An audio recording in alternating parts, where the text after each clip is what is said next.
The shadow government is incompetent on a whole new level. When chronicling the behind-the-scenes adventures of the shadow government the way Inside Job does, it would be easy to assume that everyone at such an organization would be incredibly good at what they do. In truth, this group seems to be barely keeping things under control, and it can only get worse for the crew of the shadow government. In Season 1, Episode 1, Reagan Ridley was about to make the biggest breakthrough of her career with the shadow government.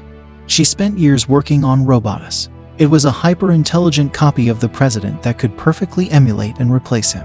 This would give the shadow government full control over the United States.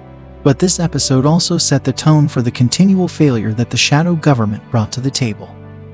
Robotus got free of his proverbial leash quite quickly and decided that the best way to help humanity was to nuke it out of existence. Wow. Yeah. I mean, just Florida alone. Right? Luckily, Reagan managed to get the situation under control and stop Robotus before it could do any real damage. She ended up imprisoning the robot so she could continue her research on it. Situations like this come up constantly on the shadow government's watch. In Season 1, Episode 2, Reagan and her co-manager Brett Hand were looking to let some people go to cut costs. They settled on Grassy Knoll Atkinson, the man who killed JFK. As part of their utter bungling of the situation, all the clones in Cognito's headquarters got loose, leading to an Akira-like monster made out of JFK clones. The list of incompetent mistakes just keeps going from there. Keeping conspiracy theories out of the public eye for as long as the shadow government has would take a lot of organization and even more precision. This is not a line of work where people get to make this many big mistakes.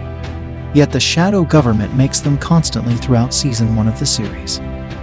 It's not hard to imagine that this has been an issue for this organization all along.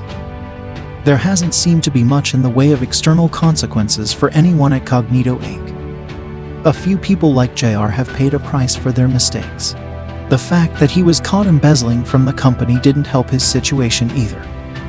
It only makes sense that everything will catch up with the shadow government sooner or later. And it won't be pretty for anyone involved.